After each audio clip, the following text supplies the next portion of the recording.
आयटीआयच्या माध्यमातून चालत असेल ते सोडून छोटे छोटे कोर्सेसच्या माध्यमातून काय आपल्याला नोकऱ्या लोकांना मिळवून देता येईल या बाबतीतचा कार्यक्रम आमच्या काय विचारातही नाही।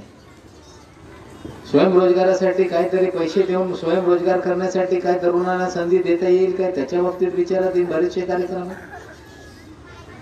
आणि मला वाटते की येणाऱ्या 1-2 महिन्यामध्ये कार्यक्रम जाहीर करून मला वाटते आमची जी जबाबदारी आहे या राज्यामध्ये कमीत कमी 5 वर्षामध्ये 5-10 लाख पोरांना कुठेतरी रोजगार कसा मिळतील या प्रकारचा कार्यक्रम तयार करण्याचं काम मी करतोय आणि येणाऱ्या काळामध्ये ते जाहीर निश्चित रूपाने करू। पण अणुशक्तीनगरच्या आमदार असताना या मतदारसंघाचे जे कार्यकर्ते नेते त्याचबरोबर सर्वसामान्य जनता त्यांचे जे प्रश्न असतील ते सोडवण्याची जबाबदारी माझ्याकडे आहे आणि ती जबाबदारी पार पाडण्याची जबाबदारी निश्चित रूपाने आपण पार पाडू। आता हे संयुक्त कोऑपरेटिव्ह हाऊसिंग सोसायटी यांचे स्वप्न आहे की कुठेतरी आम्हाला इमारतीत घर मिळालं पाहिजे। पण सध्या आजच्या घडीला जी परिस्थिती आहे की ही योजना जी झोपडपट्टी पुनर्वसन योजना आहे ठिकठिकाणी योजना सुरू झाल्यानंतर बरेचशे ठिकाणी कामं सुरू झाली आणि कामं सुरू झाल्यानंतर आजच्या घडीला या मुंबईमध्ये ठिकठिकाणी कामं बंद पडलेली आहे। ही सत्य परिस्थिती आहे। काही ठिकाणी लोकांना भाडे मिळत नाही, काही ठिकाणी लोकांना 4-4 वर्ष घर तोडून पडलेले पण त्यांना घर मिळत नाही। ही सत्य परिस्थिती आहे। त्याच्यावर सरकारच्या माध्यमातून तोडगा काढण्यासाठी एखादा नवीन धोरण तयार करण्यासाठी निश्चित रूपाने आगामी काळामध्ये सरकार काही निर्णय घेणार आहे। शेजारचे जे अशोकनगर ओम गणेश नगरचे लोक आहेत त्यांची घरं पाडलेली अर्धवट कामं बंद आहे। 8-8 महिने 10 महिने भाडे मिळत नाही। निश्चित रूपाने येणाऱ्या काळामध्ये मंत्रालयामध्ये बैठक घेऊन त्यांना भाडं मिळालं पाहिजे आणि ती योजना कशी पूर्ण करता येईल त्या बाबतीत निश्चित रूपाने आपण पावलं उचलू। जे कोणी बिल्डर आहे त्यांनी दुसरा बिल्डर आला, तिसरा बिल्डर आणला, 1200 कोटी रुपये या प्रोजेक्टवर बँकाकडून कर्ज उचललं आणि हे योजना कुठेतरी पुढे काम करत नाही। ही सत्य परिस्थिती असताना SRA अधिकाऱ्यांच्या सोबत बसून काय करता येईल त्याच्यातून मार्ग काढण्याचे काम निश्चित रूपाने आपण करू। पण ज्यांची योजना सुरू झालेली नाही ठिकठिकाणी झोपडपट्ट्यांमध्ये वाद निर्माण होत आहे की माझ्या बिल्डर तुझ्या बिल्डर। शेडगे साहेब त्यांच्या सोबत ॲडव्होकेट माने साहेब,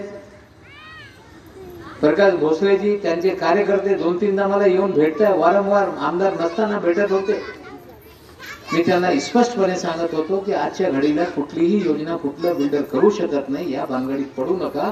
ज्या घरात राहतायत आता तात्पुरता त्या घरामध्ये राहा आणि बिल्डरच्या भानगडीत पडू नका, एकामेकाची भांडणं करू नका। ही सत्य परिस्थिती आहे। आता जरी कोणी खासगी विकासाचं काम करत नसेल मग तेव्हा कुठेतरी शासकीय यंत्रणा म्हाडाच्या माध्यमातून काय करता येईल काय ते आपण तपासून बघू। या देशामध्ये पंतप्रधान आवास योजनेअंतर्गत 2.25 लाख रुपये प्रत्येक झोपडपट्टी धारकांना किंवा ज्यांच्याकडे घर नाही त्यांना घर उभारण्यासाठी अनुदान देण्याचा कार्यक्रम आहे। आपल्याकडे राज्य सरकारच्या माध्यमातून रमाई आवास योजनेच्या अंतर्गत 5 लाख रुपयेपर्यंत आपण लोकांना देतो। मी गृहनिर्माण मंत्री त्यांच्या सोबत त्यांच्या अधिकाऱ्यांसोबत बसून की जर बिल्डर येत नसतील तर आपण शासकीय अनुदान देऊन एखादी योजना स्वयं कोणी करायला तयार असतील तर त्याला कसं मदत करता येईल या प्रकारचे आपण धोरण तयार करण्याबाबत निश्चित रूपाने पुढच्या काळामध्ये पावले उचलू। पण घाई करून हा बिल्डर आला तो बिल्डर आला कोणी बिल्डर काय करू शकत नाही आणि बिल्डराच्या नातीत लागून कुठेतरी आपसातली भांडणं हे पुढे वाढू नका हे सर्वांना मी विनंती करतो। पण आता प्रश्न आहे की जोपर्यंत पुनर्वसन होत नाही तोपर्यंत या झोपडपट्ट्यांमध्ये योजना बिल्डिंगच्या सुरू होत नाही तो पायाभूत जे सुविधा आहे गटर असतील, पायवाट असतील, शौचालय असतील, ती छोटी छोटी कामं आहे। निश्चित रूपाने आमदार निधी हे तुटपुंज असत आहे पण मंत्री असताना विविध माध्यमातून आपण पैसे आणू आणि मतदारसंघामध्ये जे इमारत होत नाही त्या ठिकाणी जे झोपडपट्टीमध्ये लोक राहत आहेत त्यांचे जे काही लहान सहान प्रश्न असतील निश्चित रूपाने आपण सगळे कार्यकर्त्यांना विश्वासात घेऊ। भोसलेजी असतील, बोरसे साहेब असतील, या राहुलनगरचे जे प्रमुख या सोसायटीची लोक असतील, जी लहान सहान प्रश्न आहे तात्पुरता ते काम करण्याची जबाबदारी निश्चित रूपाने स्वीकारून आपण कुठेतरी ते प्रश्न सोडण्याचे काम करू। आमची सगळ्या भगिनी इथे बसलेल्या त्यांची पण काही अपेक्षा आहे, त्यांना पण रोजगारची संधी मिळाली पाहिजे. पण त्यासाठी पण काय करता येईल, काय वेगळे वेगळे विचार आमचे सुरू असताना निश्चित रूपाने आपण वेगळा कार्यक्रम जाहीर करून या मतदारसंघामध्ये कौशल्य विकासासाठी पण केंद्र निर्माण करून आपल्या मतदारसंघातली जे महिला असतील, जे तरुण असतील, त्यांना वेगळे वेगळे जे काही कोर्सेस आहेत त्या कोर्सेसच्या माध्यमातून त्यांनी ट्रेनिंग घेतली आणि पटकन त्यांना नोकऱ्या मिळत असतील तर त्या प्रकारचा पण कार्यक्रम आमच्या विचाराधीन आहे. आपल्या मतदारसंघामध्ये विभागाच्या माध्यमातून नोकरी मिळवण्यासाठी पण आपण काम करू. त्याचबरोबर या मतदारसंघामध्ये जे सरकारच्या वेगळ्या वेगळ्या योजना आहेत त्याची माहिती कुठल्याही जनतेला नसते. नेत्यांना जे सगळे कार्यकर्ते सामाजिक क्षेत्रामध्ये काम करणारे ती शासकीय योजना जे वेगळी वेगळी सरकारची आहे आपल्या या मतदारसंघामध्ये जे कोणी लाभार्थी होऊ शकतात, जे नाका कामगारवर काम करण्यासाठी जातात, कुठेतरी दररोज त्यांना कुठेतरी मजूर यांना त्यांनी काम करत असताना, मी मंत्री असताना कामगार मंत्री त्यावेळी आम्ही बिल्डिंग कन्स्ट्रक्शन वर्कर बोर्ड निर्माण केला होता. त्याचे रजिस्ट्रेशन झाल्यानंतर त्यांच्या मुलांच्या शिक्षणासाठी, आजार झाल्यानंतर त्यांच्या आजाराच्या उपचारासाठी, उच्च शिक्षण घेत असतील, इंजिनियर होत असतील, डॉक्टर होत असतील, ते त्यांच्यासाठी वेगळे वेगळे योजना तयार करण्यात आलेली. मी कार्यकर्त्यांना विनंती करतो की या आपल्या मतदारसंघामध्ये या मोलमजुरी करणारे, बेगारी करणारे, या इमारतीमध्ये किंवा ठेकेदारांकडे जाऊन काम करणाऱ्या लोकांची संख्या 20-25 हजारपेक्षा कमी होणार नाही आणि सगळ्यांची नोंदणी झाली तर त्यांना कुठेतरी एक लाभ आपल्याला देता येते. इतर जे काही योजना आहे, समाज कल्याण खात्याच्या माध्यमातून बरीचशी योजना आहे, त्याची माहिती कुणाला नाही.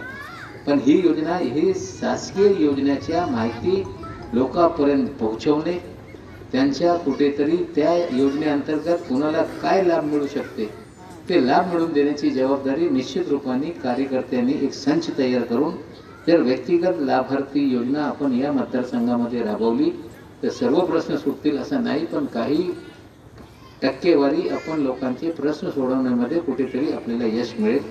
जे विकासाची कामं असतील ते निश्चित रूपाने आपण करू. पण जे आपण लोकांना शब्द दिला होता की मतदारसंघामध्ये ITI करायचं आहे, एक ITIचा आपण शब्द दिला होता, तोच खाता माझ्याकडे आहे. आता ITI मलाच निर्माण करायचं आहे, तर एक ITIने आपल्या मतदारसंघात 2 ITI निर्माण करण्याचं काम करू. आणि ती ITI पण एक वर्ल्ड क्लास ITI कसे असेल, जे काही मुंबईमध्ये सर्व्हिस सेंटर चालत आहे किंवा गाड्यांमध्ये जे वर्कशॉपमध्ये काम करण्यासाठी जे वर्कफोर्स लागत आहे त्या प्रकारचे कोर्सेस त्याच्यात टाकू. कम्प्युटर बेस्ड काही ॲनिमेशन ड्रॉइंगचे कोर्सेस टाकू आणि तिथे ॲडमिशन घेतल्यानंतर तिथे शिक्षण झालं ते त्या कंपनी, मारुती असतील, ऑटोमोटिव्हच्या लेनिन कंपनी असतील, टाटा असतील, त्यांच्या माध्यमातून कसं काय करता येईल आणि तिकडे तो 1-1.5 वर्ष त्यांनी ट्रेनिंग घेतल्यानंतर तात्काळ त्याला काम कसं मिळतील या प्रकारचे 2 ITIमध्ये आपण कार्यक्रम सुरू करू. आणि जे काही प्रश्न असतील निश्चित रूपाने मंत्री झाल्यानंतर सकाळी 7 वाजता लोक घरी येत आहे, घरी जाते मला 12 वाजते, पण आता आजच्या घडीला हे 18 तास काम केल्याशिवाय आता पर्याय राहिलेला नाही. पण 18 तास काम करत असताना मी काही थकत नाही, पण कार्यकर्त्यांची पण जबाबदारी आहे की आपल्या मतदारसंघातले प्रश्न सोडवण्यासाठी तुम्ही पण कुठेतरी पुढाकार घेतले पाहिजे. जे काही शासकीय यंत्रणा आहे, महानगरपालिकेचे प्रश्न असतील ते तुम्ही लिहायला शिकलं पाहिजे.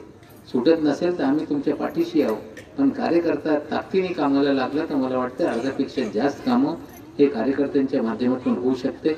आणि जे शासन दरबारी असतील, मोठी कामं असतील, निश्चित रूपाने ते काम करण्यासाठी जबाबदारी तुम्ही माझ्या कांद्यावर दिलेली आहे, ते निश्चित रूपाने पार पाडू. आज आपण सर्वांनी मला इथे बोलवला, माझा सत्कार केला, मी मनापासून आपल्या सर्वांचे आभार मानतो आणि आपले 2 शब्द संपवतो. धन्यवाद. जय हिंद, जय महाराष्ट्र, जय हिंद.